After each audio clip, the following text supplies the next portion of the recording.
What's going on, guys? EirronJ, and welcome back to another episode of our Hull City career mode on Football Manager 22. So we didn't have the best of games last episode. We lost 2 and drew 1. Today we've got Sheffield, Stoke and Blackpool, so fingers crossed we can get a couple of wins on the board. Okay, so this is the team we're going to be going with. Just check our inside forwards, see if there's anything we can do to kind of increase the team a little bit. You'll be able to see as well on the top right of the squad there, the intensity's gone right down. I think I might have mentioned it briefly last episode, but we've gone a lot less intense in the hopes of us not getting many injuries in the squad, because we are under transfer embargo until the December transfer window, so we don't really want to be losing as many players as we can. So we're not bringing the youth in as much, but we'll see. We are playing Sheffield United in a home game now. Fingers crossed we can actually, get a result from this. It's a big match. Sheffield United is a good team, so fingers crossed we can actually do a little bit of damage. We've started off pretty well in the first 20 minutes. We've had 3 shots, 1 on target, and Sheffield get a really good opportunity there, just heading it wide. So we will see how we progress as things go on. So far, so good. We're not losing, and we're getting plenty of shots. We're dominating the game, to be completely honest. We've got more possession. Passes completed is higher. We've got more shots, and we've definitely had more on target. And our expected goals is also double that of Sheffield at the minute. We do have a key highlight, so let's see if anything's going to come of this. We've lost possession there with Lewis Potter, as Brewster there is trying to counter-attack for Sheffield. That's good defending to get the ball away, and they've now received possession back on the halfway line. As they press Gibbs-White, that's a beautiful save there. And we can press out from the back, and nothing more is going to come of that. It looks like half-time is going to approach at 0-0. Unless... yeah, okay, that's gone wide. Nearly jinxed myself again. But yeah, there we go, half-time, and it is still 0-0. So that's not the worst of results, but we definitely need to be getting some results on the board. I mean, we've got a weak team compared to some of the teams in the Championship. We've probably got one of the lowest wages. Smith's through on goal, and it's come off the keeper and off the post as well. Smith's still got it, and then the ball is recovered by the defender. So yeah, we've got probably one of the cheapest teams in the league, I think. If I'm completely honest, we've definitely got one of the lowest wage budgets. I'm pretty sure, as we make a good save there. Baxter on loan from Chelsea, of course. One of the players we were able to bring in, and we will make some substitutions now. I did want to bring Moncur off, but there's no one to replace him, so let's have a look what else we can do. We might have to go for a different... we might have to go 4-2-2, just to see, and we've just scored as I say that. So I'm making some tactical substitutions, and we're going ahead and put the ball in the back of the net. But we will take Moncur off, bring McGuinness on, and we can quickly look at this replay. Lewis Potter gets the ball, picks up on that left-hand side. He's going to obviously put it back into Smith, who once again slots it into the back of the net. He's going to be a danger man for us this season. Hopefully we are able to actually sign him on a permanent basis in January, so we'll have to try and do that, because I think he's going to be... we can kind of build the team around him. He's only 21, 22, I'm pretty sure. And we do have possession in the 61st. We've lost it now, but I thought we might have gone on to press for a second, as we're looking at the better team by a long shot. And if we're not able to score another one, I want us to at least defend well. As long as we're not conceding, this is a good result for us. A 1-0 win against Sheffield United, who is a decent team as well. Especially considering the squad we've got, like I've said. We'll take off Lewis Potter, bring Williams on. And we will make... that's managed to be spilled away, and McGuinness has got it now. He should have been passing that quicker. Why are you not playing it down the line there, buddy? But we are approaching the 80th minute, and this is the danger zone for Hull City. This is where we usually concede our goals. So we do need to just try and hold on to that lead. Keep the ball played around the back. Don't get complacent. Don't give a stupid ball away. McGuinness got the ball, pass it to Wilkes. Wilkes slots it in, and Williams, it's parried off the line by the keeper. And we'll make our final substitution. We'll bring off... I think we bring off a defender. And bring on, let's bring on Fleming, who is one of the youngsters that we brought up. We brought him up right at the start of the season because we needed a couple more players in the team just to challenge. And Williams could be on through on goal, hits the post, and it's wide. as we approach the 85th. Anything could happen here. They've had the more expected goals now, so they have taken the lead in terms of the sway's gone in their direction, basically, in terms of shots and whatnot. They've definitely caught up in this game as we approach the 90th. We just need to hold on now, boys. Just defend with your lives. Get us a win, and that's nicely cleared out, and we've given it away again. You can't be giving the ball away there. Just hold on, boys. And we do. We managed to hold on, and another attack's coming in. And that could be the result. It could not be. I might just jinx it. We've cleared it once again. They're absolutely hammering us with pressure at the minute, and we're just defending it with our lives once again. Just it's block after block, and that is full time.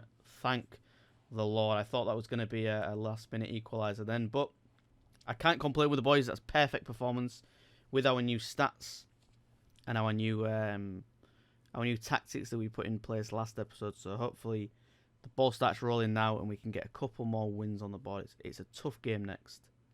Okay, we are playing Stoke City at Stoke Stadium, which I have forgot the name of for some reason. I was going to say the Bet365 Arena, but I don't think it is that. So, yeah, let's see what we can do. We've gone for an unchanged team. This is going to be a tough one. It's going to be a real tough match for us. But fingers crossed we can pull out a win here, because this is going to be a tough one. A draw would be ideal. A win would just be absolutely magnificent. I'm not going in with too much optimism. I'm not expecting us to, absolutely hammer them. But we do have the chance to make it 1-0 early on with Huddleston. And he does, from that free kick, puts it in the back of the net. That is what we've missed in the actual Hull City team. A player like Huddleston who can just take control of games. And that is a beautiful finish in that right-hand side. 1-0. And as far as things go, we can't really complain with that. It's a beautiful start. Klukas as well, an ex-player from Hull City, is starting for Stoke. And let's see, give the ball back to the defence. Just try and play out from the back. Try and get ourselves a second or maybe third goal if we can, because I think Stoke's going to probably attack. And yeah, they do. There we go, the insta-reply. It's probably going to be like that all game, to be completely honest with you. They've got a very strong squad, Stoke. They should be really challenging for, I'd say, playoffs in this division. But we'll see. We'll see how things turn out for them. We're only really bothered about ourselves, as we do drop to 13th position with that. And that's a beautiful strike, but it's gone just wide. So yeah, I think what we're going to do is next time I change the tactics, or maybe next episode as well, because we'll get through these games first and start the new. Well, that's a lucky one for us there. But when we start the next episode, because we're just going to get through the last games of this month, I might do like an in-depth like tactics video, just so you can see kind of what tactics I'm playing with this Hull City one.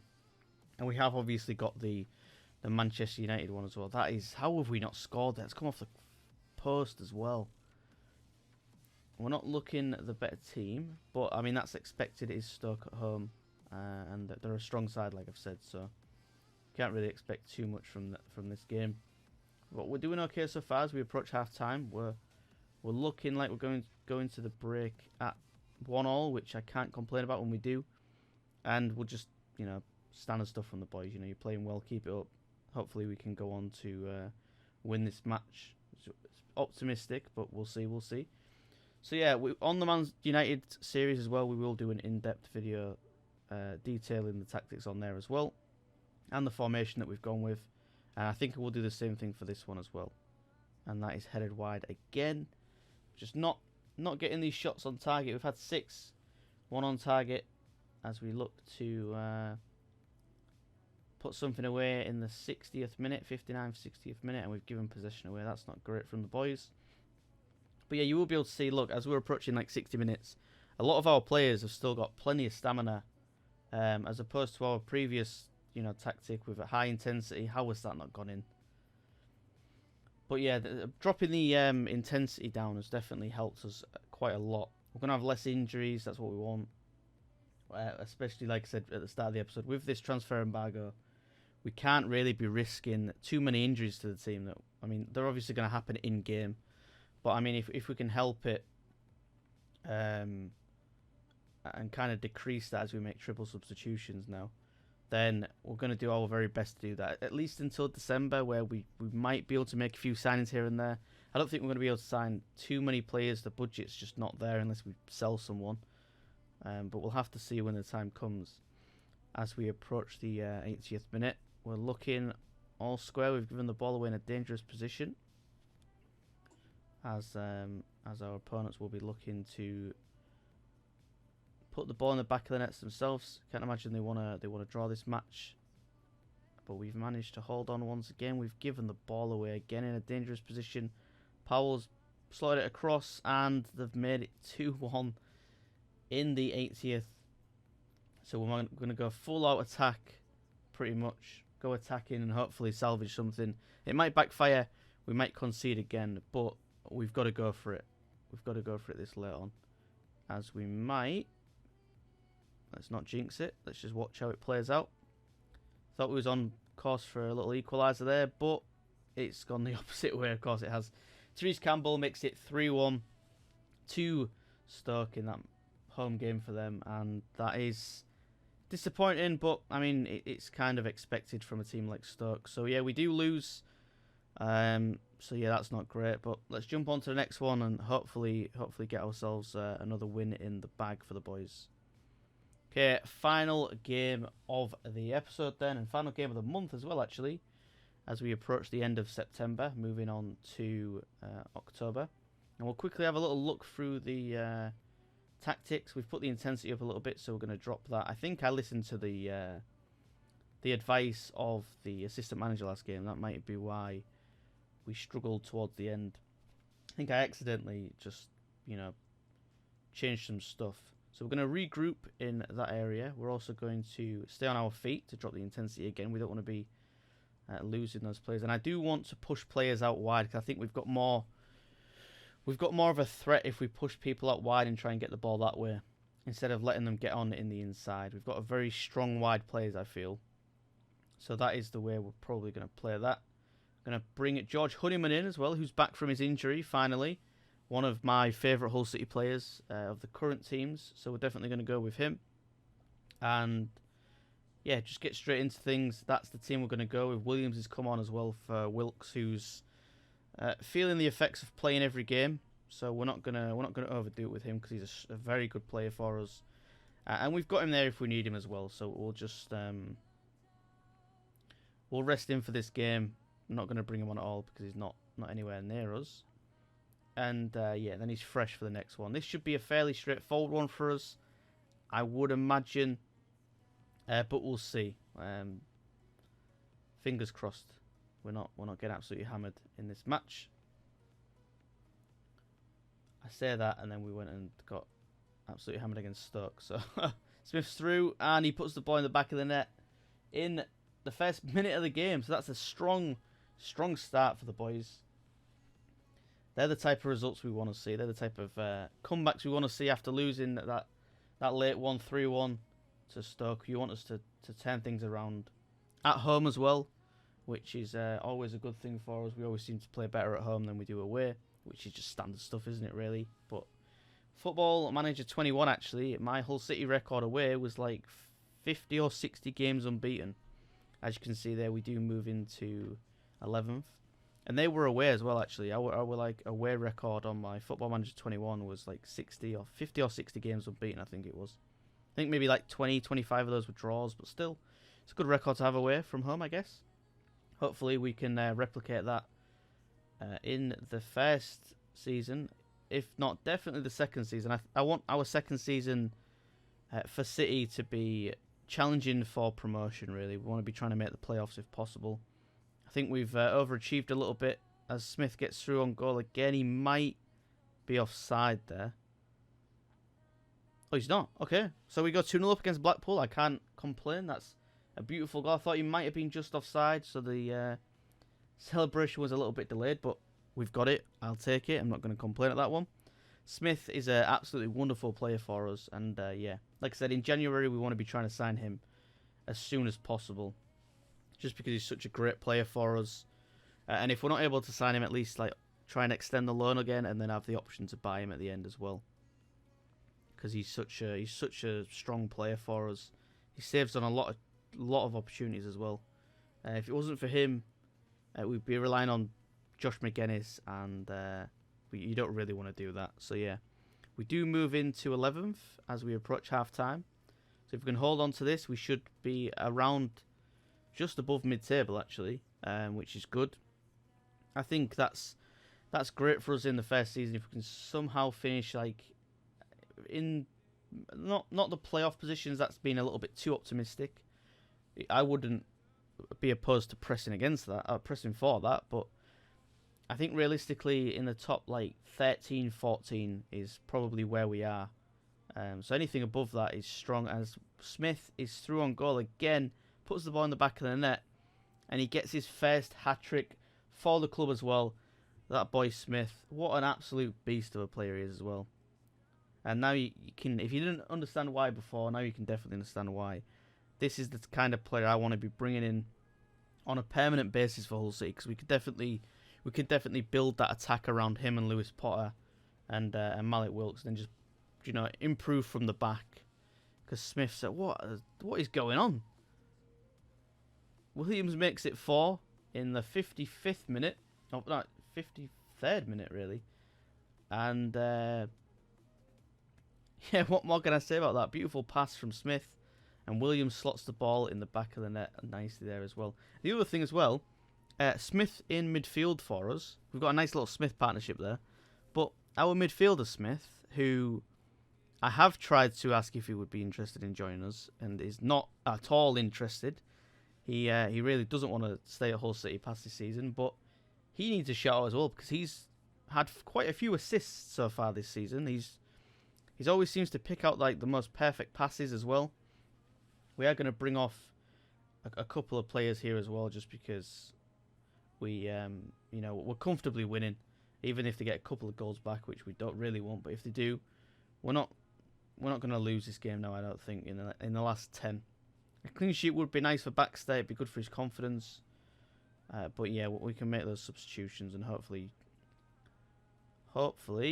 not concede as Yates absolutely rockets one way wide of the post as we approach the final 2 minutes, and that is going to be full time. So that's a big result, 4-0 against Blackpool. I mean, Blackpool aren't the strongest of teams, but I mean, we're probably one of the weakest teams in the league, so beating Blackpool is a big result. I will take that. 4-0 puts our goal difference as well at exactly 0. That puts us in 11th. Coyle's injured for a couple of days. I'll take that. That's nothing too crazy. And then we'll just give the standard results to these questions. Just go positive all the time, because why not? So yeah, I can't complain with that result. That's absolutely brilliant. Tyler Smith again being just a monster of a player. And yeah, that's a good way, I think, to end the episode. We'll give him a bit of praise as well. You're an absolute monster of a player. And hopefully we can build up that relationship with him so that he wants to actually stay with us. He is worth almost 1.9 million, so that could be... We might have to try and go in for like a cheap amount if we're going to try and sign him. But that does end this episode. As you can see, we finish off September with a couple of wins. I can't complain too much at that. Next episode, we do have Middlesbrough, Huddersfield, Peterborough, Luton, and Coventry. So we're probably going to play... We might play the full 5, actually, and have a longer episode. So we might go for the full 5. We'll see. We might do 4 and 4. But as we take a look at the table, we are sitting in 11th place. I can't complain at that. And yeah, we've got some big games coming up, so hopefully we can get a few more wins in the bag before those really big games come up. And you can see there, Tyler Smith actually is the top goal scorer for the league at the minute, so I will not complain at that either.